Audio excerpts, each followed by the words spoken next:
আমি যা বলে ঢুকেছিলাম আমি বেরিয়েও এক্স্যাক্টলি সেই কথাই বলছি। আমাকে ওনারা জিজ্ঞাসাবাদ করলেন এই ঘটনা সম্পর্কে, আমি কি জানি না জানি, আমার কি সম্পর্ক ইত্যাদি কিছু রুটিন প্রশ্ন। আর তার সাথে আমার যে নির্দিষ্ট কতগুলো ভিডিও ফুটেজ, কতগুলো ছবি যা দেখিয়ে আমি এটা এস্টাবলিশ করতে চেয়েছি যে যাদবপুরে ওই দিন বহিরাগত, যাদবপুরেরও কেউ নয়, ওয়েবকুপারও কেউ নয়, এরকম লোকজন ওই মিটিংয়ে ছিল এবং শিক্ষামন্ত্রীর অত্যন্ত কাছাকাছি ছিল। সুতরাং শিক্ষামন্ত্রীর নিরাপত্তা বিঘ্নিত হলে দায় তাদেরও। এবং আমি এস্টাবলিশ করতে চেয়েছি শিক্ষামন্ত্রীর গাড়ির চাকার তলায় ইন্দ্রানুজ রায় নামের ছাত্রটি আহত হয়েছে, যা এদের সম্পর্কে ইনফরমেশন পেয়েছি। ইতিমধ্যে সংবাদ মাধ্যমে থ্রুতে বাংলার মানুষের কাছে পৌঁছে দিয়েছি। সেই একই জিনিস আর এক কপি তদন্তের স্বার্থে সহযোগিতা করতে যাদবপুর থানায় আজকে দিয়ে গেলাম।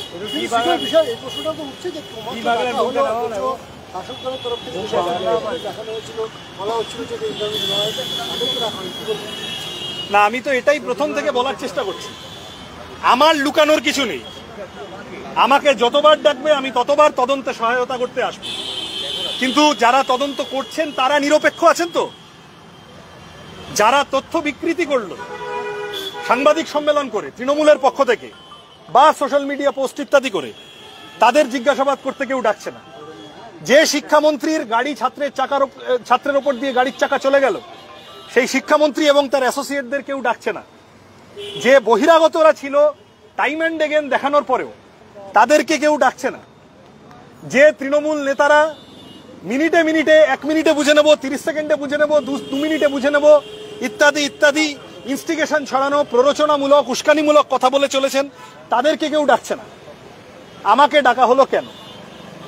আমি তথাপি সমস্ত সহযোগিতা করব, কিন্তু পুলিশ তার ভূমিকা প্রশ্নের ঊর্ধ্বে নয়।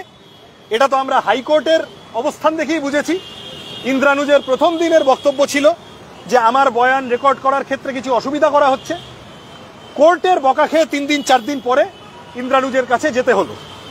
তাহলে যারা অভিযোগ করেছে, যারা আহত হয়েছে, যারা আক্রান্ত হয়েছে, তাদের বয়ান নিতে গড়িমসি, আর বিরোধীদের, প্রতিবাদীদের যদি কোনোভাবে কণ্ঠরোধ করার চেষ্টা করা যায়, এই রকম একটা মনোভাব তৃণমূলের সরকার, প্রশাসন তাদের আছে, এটা বাংলার মানুষ মেনে নেবে না।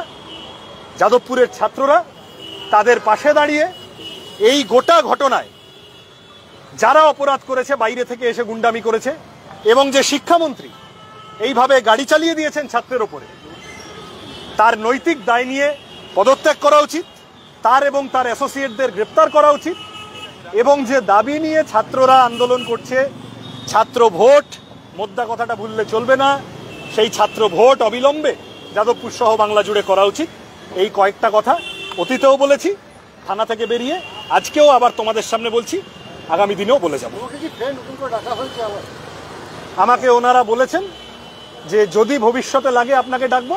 আমি বলেছি যতবার ডাকবেন আসবো, আমার কোনো অসুবিধা নেই।